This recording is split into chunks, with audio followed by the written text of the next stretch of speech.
better than anything on the and not getting direct. So there's ways to set it on all that stuff. Well, the way I can start now, we'll basically do three. We can get out of the way if you want.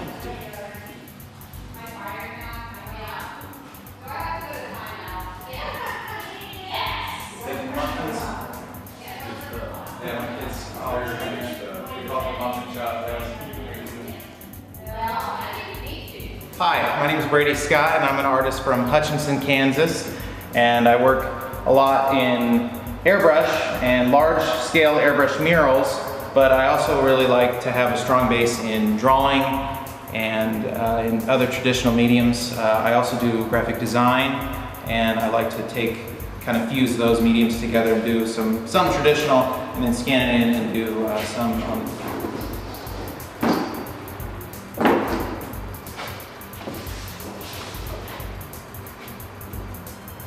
Okay, yeah, I start with black and white drawing, charcoal and graphite that I like to work with in paper and traditional method, and then I'll scan the drawing in, and I'll use different transparent layers in Photoshop and in Corel Paint, and I'll actually add in all the colors, and the type is added later, and then I will use... This is for the Hutch magazine, and we just had local writers and poets come in, and he had wrote a really beautiful poem about some of the local landscape and animals and the things that inspired him, and kind of his morning coffee here, and I sort of took what he had wrote and then drew a drawing, and then again scanned it into Photoshop and used the digital techniques to color the drawing.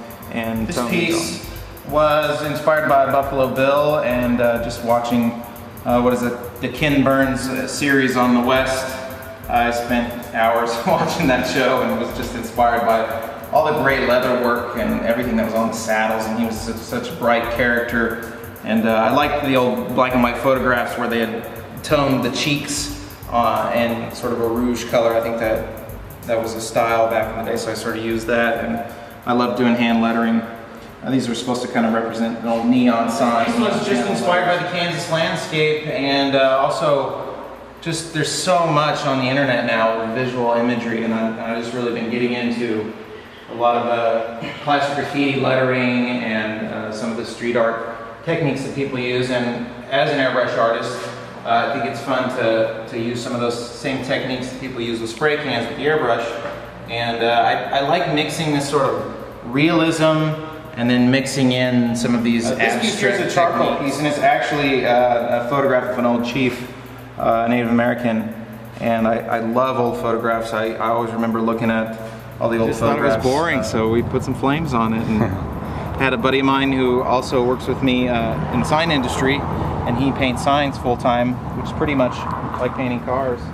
And he helped me out and showed me a little bit about base and clear, and I did the airbrushing. We did all in his garage one weekend, and that came out pretty good for a daily driver. The Dadmobile.